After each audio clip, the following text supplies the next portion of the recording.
Buenas noches. Vamos a terminar hoy, a tratar de terminar con la lectura de las normas fundamentales del Código de Hammurabi. En lo último que vimos fue la ley del talión. Entonces quedamos que no solo era ojo por ojo, diente por diente, sino que hueso por hueso. Y que al hijo que golpeara al padre, me imagino que no sería cualquier golpe, sino que lo golpeara con cierta dureza, se le cortaban las manos. El artículo 206 es sumamente interesante por cuanto en materia de lesiones ya distingue el dolo de la culpa. Dice así, de alguna manera: si una persona en riña hiere a otra persona, esta persona jurará: no lo he herido a propósito, y entonces pagará simplemente los gastos del médico. Puesto en otras palabras, una riña, ¿qué es? Una riña es un pleito donde están involucradas, digamos una golpiza donde hay 4, 6, 8, varias personas. Entonces yo accidentalmente hiero a otra persona. No hay dolo porque no hay intención de causar el daño, sino simplemente, qué sé yo, tratando de esquivar a alguien, le meto un codazo, le pego a alguien y le causo un daño. Entonces, si yo juraba que no lo había hecho a propósito, el castigo era para mí que solamente me veía en la obligación de pagar el médico a la otra persona, pero no estaba sometido a una sanción penal. Esto denota una alta evolución en el derecho penal, en el castigo, en la noción de culpa y en la noción de dolo, allá hace 3600 años, y que realmente sorprende el espíritu. O sea, así como hay normas muy bárbaras en el Código de Hammurabi, también hay normas que son hasta mucho más humanas de las que tenemos hoy en día, con todos los avances, con toda la civilización que posee. 207. Si como consecuencia de los golpes muere la víctima de riña, quien haya causado la herida prestará juramento y dirá: lo hice con culpa, lo hice sin culpa. Si es hijo de un hombre libre y alega que no hubo intención, entonces pagará media mina de plata. Después viene la responsabilidad médica. O sea, la responsabilidad, ya tenían normas que regulaban la mala praxis médica. 215, vean ustedes. Si un médico hizo una operación grave con el bisturí de bronce y sana a una persona, o si le operó una catarata en el ojo y cura a la persona, recibirá 10 ciclos de plata. Fíjense que en aquella época ya habían operaciones, y ya había no solo operaciones, sino también había cura de las cataratas en el ojo, con un bisturí. Y en aquella época no había anestesia, no había quirófanos, no había antibióticos, no había nada. Imagínense ustedes una operación con un bisturí hace 2600 años, lo doloroso que ha debido ser, y lo picapiedra, lo primitivo que sería aquello. Pero bueno, si el médico lograba salvar a la persona, o le curaba bien la catarata, tenía derecho a una cantidad de dinero. Pero si el médico le causaba la muerte, ¿no?, o le destruía el ojo, entonces se le cortaban las manos al médico. O sea, la mala praxis médica era castigada con la amputación de las manos de los médicos. Hoy en día, si esto fuera así, pero hoy en día la mala praxis médica solamente da lugar a responsabilidad civil, y dependiendo de la situación puede dar lugar a responsabilidad penal si hay delito. Responsabilidad veterinaria. 224. Si el veterinario de un buey o de un asno ha tratado de una herida grave a un buey o a un burro y lo ha curado, el dueño del burro o del buey le tiene que dar al médico por honorarios tanta plata, un cesto de plata. Pero en cambio, si lo ha hecho morir, entonces el veterinario tiene que pagarle al dueño del burro o del buey cierta cantidad de dinero. Otro concepto que manejaban los babilónicos en la época de Hammurabi era el concepto de salario mínimo. Ya ellos tenían en ese proteger al trabajador, al oprimido, al explotado, se manejaba el concepto de salario mínimo, que después se perdió hace 150 años, 200 años. Por ejemplo, en Inglaterra se podía contratar un niño a trabajar, un niño de 10, 12 años, a trabajar 15 horas diarias, 16 horas diarias, de prácticamente todo el año y no había, por una sexta parte de lo que se le pagaba a un adulto. Ya eso hace 200 años, 150 años. Ya hoy en día, ya cuando Hammurabi, ya había el concepto de salario mínimo y no había esa explotación, bueno, como no había industrialización, no había esa explotación tan feroz como la hay hoy en día desde que se arranca el proceso de la industrialización.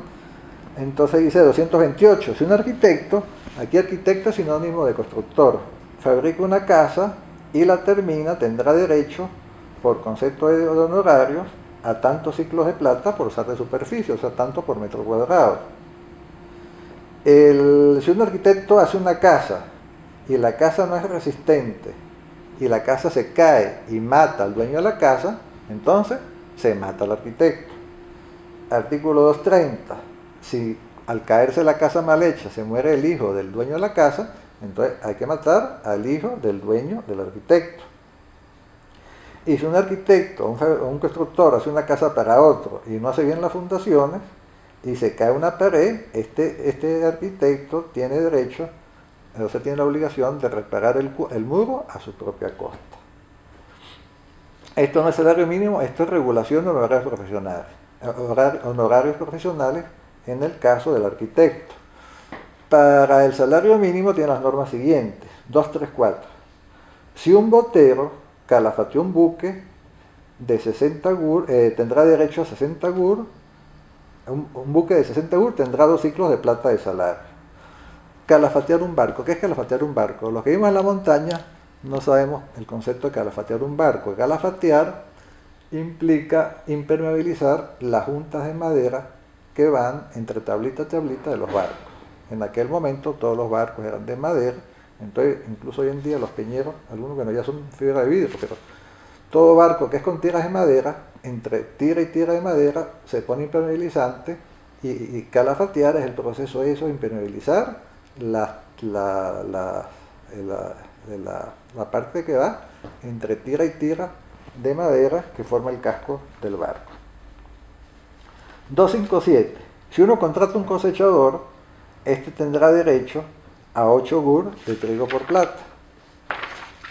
Y 258. Si uno contrata un vaquero o un trillador, le pagará 6 gur de trigo por año. O sea, otra vez volvemos a lo mismo. Ya tienen el concepto, la idea del salario mínimo y lo establecen. Y el patrono no puede pagarle menos de lo que estaba ahí. Responsabilidad contractual. Hay una norma suelta acerca de la responsabilidad contractual, 263. Si le entregan a uno un buey o un carnero y se le escapa a uno tiene que devolver el buey por buey, asno por asno.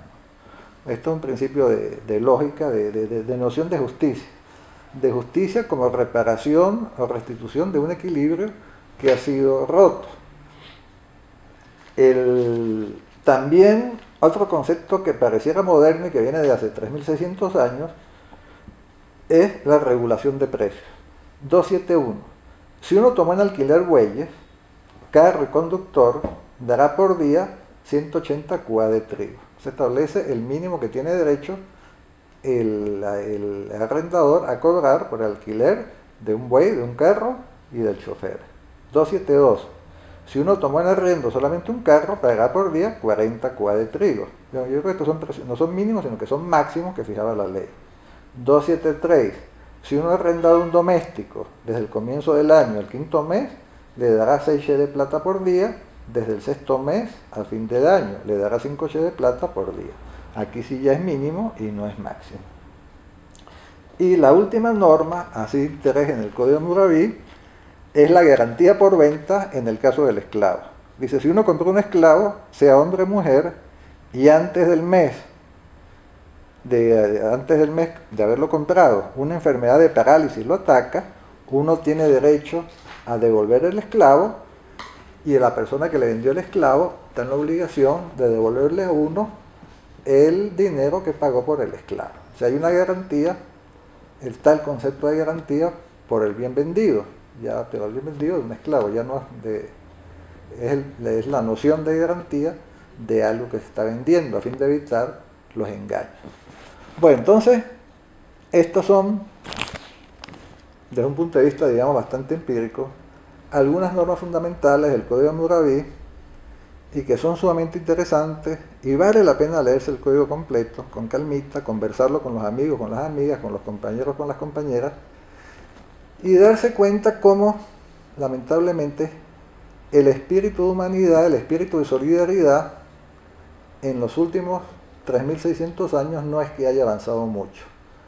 O sea, la ciencia y la tecnología, volvemos a lo mismo, avanza a pasos agigantados. El hombre puede ir a la luna, el ser humano puede ir a la luna, pueden haber operaciones a través con sondas sin necesidad por la paroscopia, procedimientos especiales, tenemos miles de aparatos, miles de electrodomésticos, la tecnología de comunicación infinita, pero desde el punto de vista de la humanidad de nosotros, la verdad es que, como lo dije alguien alguna vez, no solo no se avanza linealmente, sino que hay periodos en los cuales la humanidad retrocede, en ese sentido de solidaridad, de humanidad, y pareciera que hoy en día, a raíz de los últimos acontecimientos, estuviéramos entrando en una especie de nueva barbarie, donde los más ricos están haciendo de todos los bienes y la pobreza tiende a aumentar. El rico cada vez es más rico, el pobre cada vez es más pobre. Bueno, entonces el Código Hammurabi, ya para terminar, está integrado por tres módulos. El preámbulo, que es la justificación y los fines del código, las normas, que son 282 artículos o leyes, y el epílogo. El epílogo, ¿lo de qué trata? El epílogo básicamente, busca la inmortalidad de las normas. Busca que se mantenga de alguna manera esas normas a lo largo de todo el tiempo. Que en el fondo es lo que busca todo legislador, que su norma perdure en el tiempo porque se consideran las más justas, las más honestas, las más convenientes al pueblo.